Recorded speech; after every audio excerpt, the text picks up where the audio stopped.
Notre prochain candidat s'appelle Victor Girza.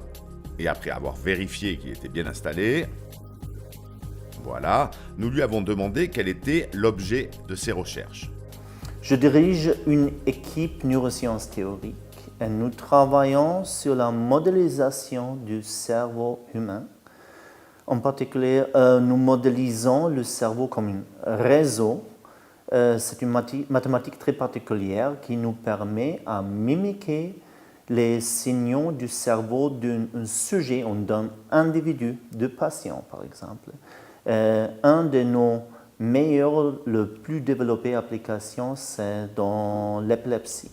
Mimiquer, c'est-à-dire reproduire à l'identique le cerveau du patient, mais aussi et surtout de l'activité cérébrale au moment de la crise. Un cerveau virtuel qui permet donc de simuler l'intervention chirurgicale, voire même de l'éviter. Notre technologie s'appelle cerveau virtuel.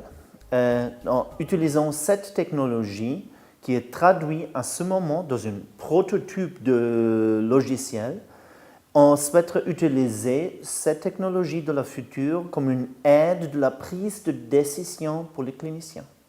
Et là, le clinicien, directement dans le modèle spécifique pour le patient, le clinicien a une hypothèse, et cette hypothèse, le clinicien peut tester, et comme vous avez dit, peut-être c'est une intervention qui sera mise en place, qui sert à absolument rien. On peut tester ça en silico. Ces recherches in silico, c'est-à-dire effectuées grâce à des modèles informatiques, offrent une aide considérable à la neurochirurgie. Oui, mais il reste une étape cruciale, celle des essais cliniques prévus en janvier 2019. On a prévu à tester 400 patients et le cerveau virtuel va leur aider ou va aider les cliniciens à prendre la meilleure décision. Donc ça va prendre à peu près 4 ans.